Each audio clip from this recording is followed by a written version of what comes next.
Hello. Thank you for stopping by at my little room in the community center that is YouTube.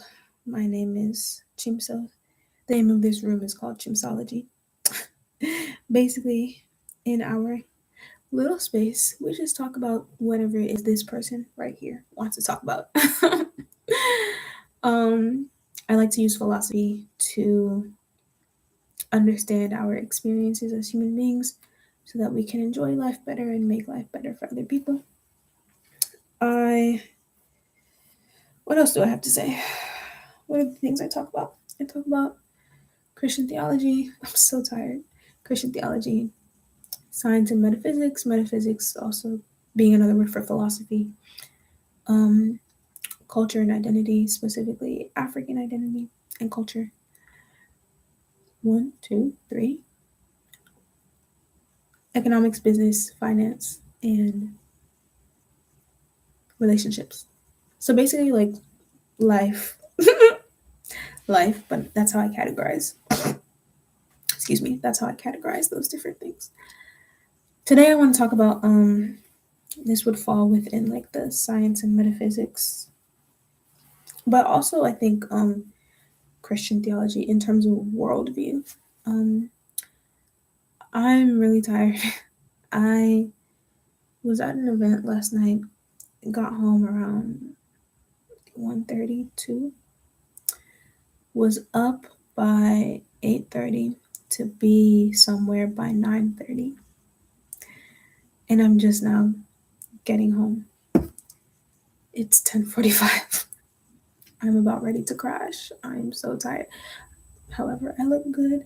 Let's acknowledge the fact that your girl is looking good. She looked good. My hair looks good. I haven't done a puff style in a while, so I like it. I like the way my face looks when my hair is pulled back. Cause you can see my eyes. You can see my eyes. Anyways, yeah, I'm really tired. And when I get on here, I'll be talking for 30 minutes, like 20, 30 minutes. Sorry, I'm really congested.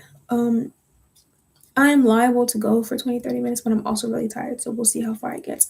My ideal video length is actually 10 to 15 minutes. I'm just incapable of doing that. I am incapable of making 10 to 15 minute videos. Hopefully by the end of this 30-day challenge, I got 2 more weeks, I can consistently make 10 to 15-minute videos, but we shall see. Okay,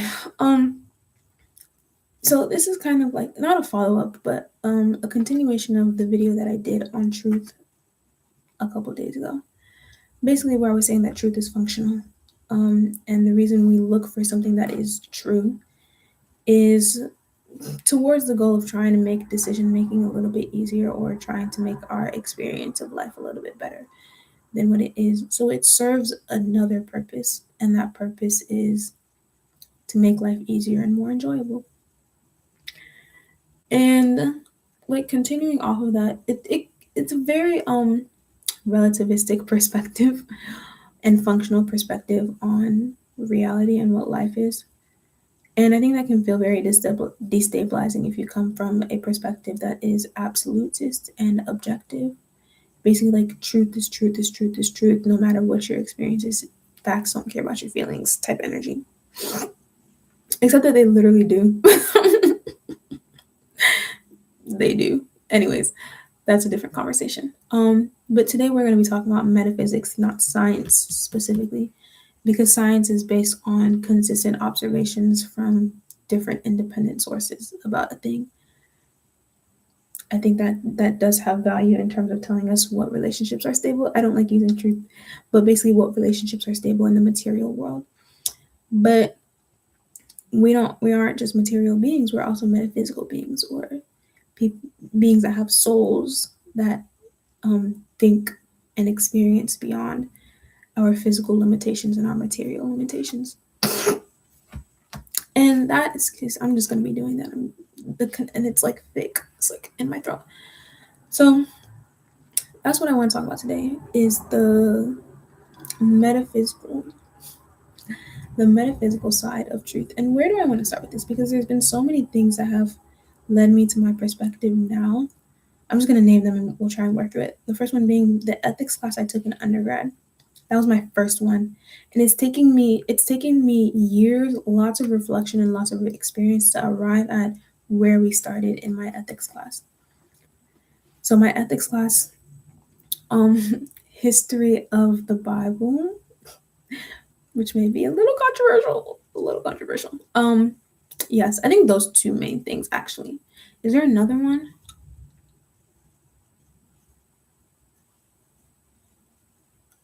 Hmm. Yeah, I would say those are the two main things, and then just like general philosophy. And I think understanding philosophy of like cultural philosophy, specifically learning Igbo cultural philosophy. So we're going to be touching on a lot of the realms that I specialize in, that I think a lot about. Okay, so my ethics class, I really wanted to take philosophy classes when I was in undergrad, like I really did. However, the first type of philosophy class I took turned me off of it, like completely. However, it's actually become a very foundational class in the way that I understand and view the world. It just took me a long time to understand it because I'm coming from a background that is very Aristotelian when it comes to philosophy. I mentioned this in one of my other videos, but I did this program called Center for Talented Youth with Johns Hopkins when I was a kid. And my last year of it, I took college level logic and reasoning classes.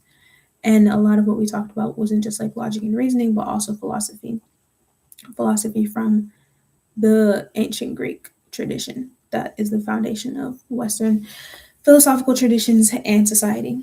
And that's how I encountered philosophy. That's how I fell in love with philosophy, was through Western philosophical traditions, grounded in Greek philosophical thought. So it's very propositional. It's very like we are making statements about reality. It's very I would say top down. What's that word? Deductive. It's very deductive. And as someone that was inclined, like this is my first introduction to something like philosophy. So I didn't know there were other ways of approaching like philosophy and ethics and all these things like this. So when I enter college and I'm trying to like I want to take philosophy classes, I want to take ethics classes, I want to have these conversations and talk about these things. I'm expecting something more like that, where it's like we're learning how to wrestle with ideas. It was absolutely nothing like that.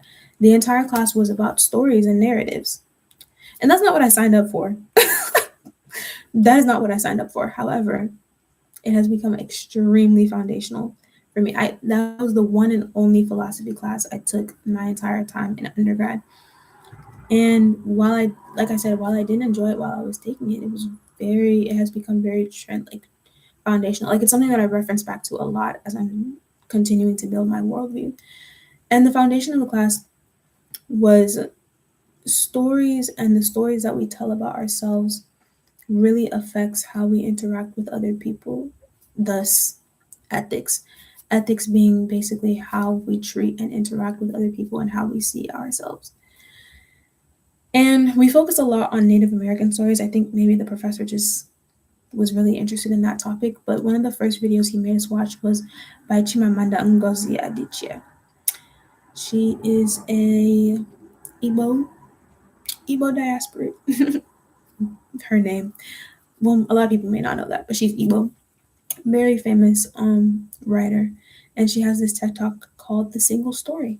And basically how the single story is very dangerous for when you're interacting with people, when you're building your worldview, when you're interacting with the world, that you can't just have one single story or worldview or lens on which to view something.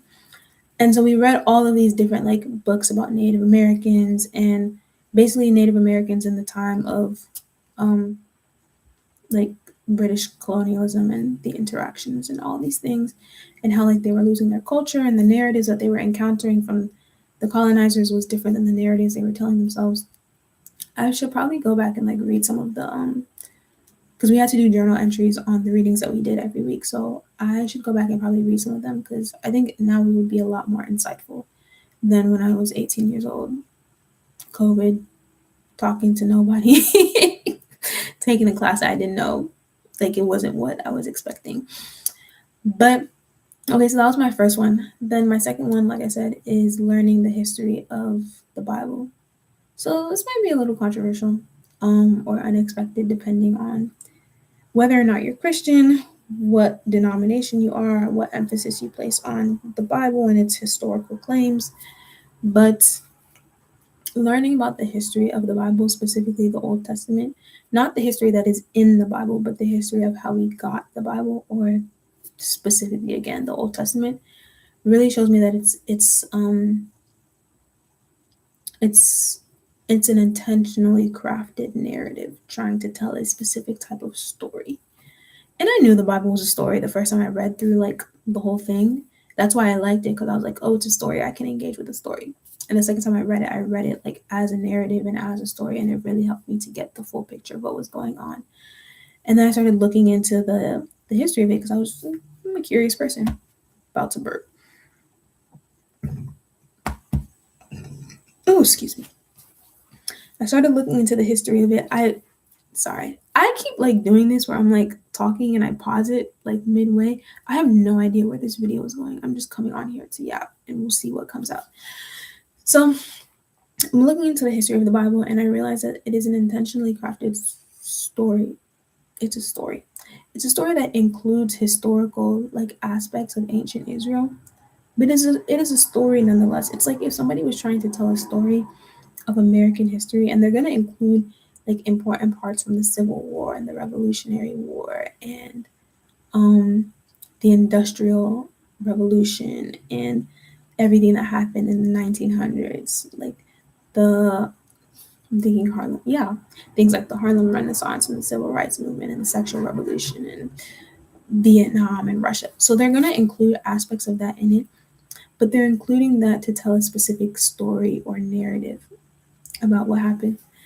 And as someone from a minority population in the US that grew up within a minority population in the US context, we are very aware of narratives being told about history for a specific purpose, because certain things are intentionally left out of the narrative when a certain population is telling that narrative, because stories exist for another reason. They're identity forming things. It helps in the project of truth to make decision making easier and understanding your place in the world a bit easier. And it's the exact same thing for something like the history of the Bible. But the interesting thing about that is, so there's a saying out there that history is told by the victors. I think that's what it is. But the history of the story or the historical story that's being told in the Old Testament is actually told by losers.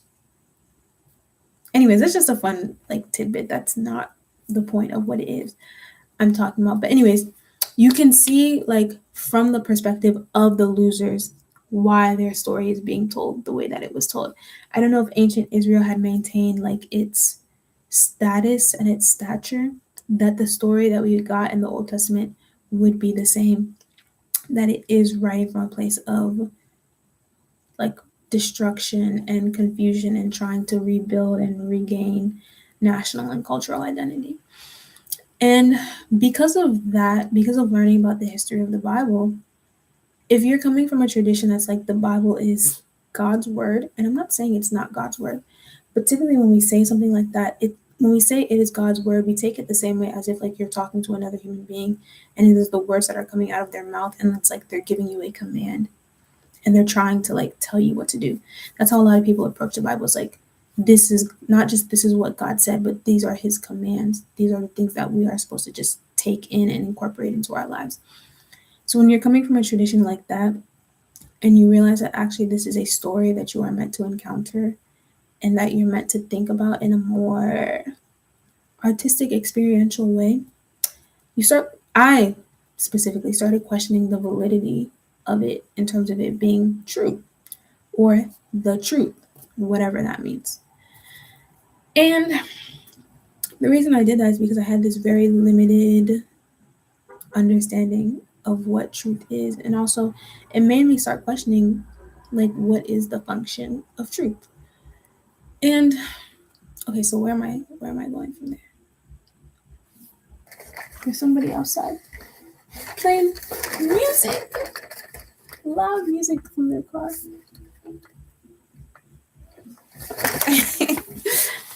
I don't know if you guys can hear. Okay, so makes me start questioning truth. I don't know if I can necessarily remember exactly what my the music is distracting. I don't know if I can necessarily remember what exactly my understanding of truth was before this. All I know is that I came out with a completely different perspective and really starting to value the importance of stories a lot more than I did before in terms of I'm recording a video. Yes. That was my mother. I record in my room. I live with my family. And I think one of the videos yesterday or 2 days ago, my brother came into the room and my door doesn't lock. So they can you just knock once so that you know somebody's coming in and then they walk in.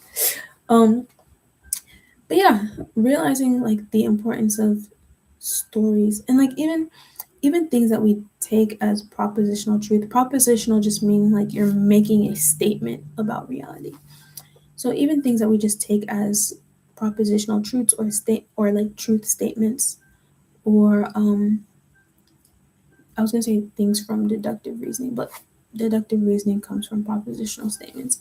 So yeah, things that we take let me just repeat myself for the third time. Things that we take as propositional truth are stories that are being told about reality, and they are the foundation on which entire castles of perception and identity are being built.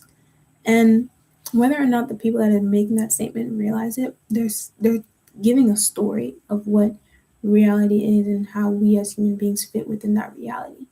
And that's going to affect how people think and how they operate and how they engage with the things around them. And I think also learning about pre-colonial Igbo philosophy taught me that as well. Like there's a lot of similarities between Igbo philosophy, also known as Odinani, and things that Westerners claim is the foundation of their philosophy. Things like democracy, equality, diplomacy, trade, freedom, very foundational to Igbo society. But things that are also foundational are responsibility. I don't know if obligation would be the word, but it's more so responsibility, community, exchange. Exchanges kind of important. Kind of important. I'd say mostly like America. Yeah, responsibility, community, exchange, and things like that. And connection, being connected to everything. And you see how like the society that's built off of this story of what it means to be a human being can lead to a very different society than one that, let's say, has a lot of the similar characteristics but is missing some of these key features. It just leads to a different way that human beings show up in the world. And it's like we can start asking ourselves like, okay, which one is true? But like why are we even asking that question? Like what's the point of figuring out which one is true? Because we want to conform like society to like one or the other. I don't know. Anyways, again, I don't know where I'm going. I just came on here and started talking. So okay, I said like learning about the history of the Bible, truth, stories. So when I realized that this thing may not be necessarily true in the way that I thought it was true, true being like definitive history, like these were things that God said with his own mouth to the people as commands. Um, when I started realizing that, because the Bible at that point was already very important to me, so I was not willing to let go of that. But I had to then rethink what it meant for something to be true. And I started really prioritizing the importance of stories. And like I said, realizing that I repeat myself a lot in these videos, realizing that everything that we say, no matter how it's presented, is ultimately a story about reality. And it might just be better to present stories as stories instead of like making them as truth claims. Because there's also so much context that is missing when you make a truth claim that stories can fill in. Like it's easier to see yourself within a story and to understand the implications of the proposition that is being made in the story, because it's actually reflective of what the purpose of a truth claim is, helping you to navigate life. And yeah, helping you to navigate life and situate yourself within your community, your society, your relationships, the earth as a whole. And propositional claims cannot do that. They can't. They can never. They can't touch stories. And stories have just become so much more important to me than making propositional claims, which is kind of ironic because most of these videos are like propositional in a sense. I'm still working on like my storytelling. It's also just easier to brain dump in this way.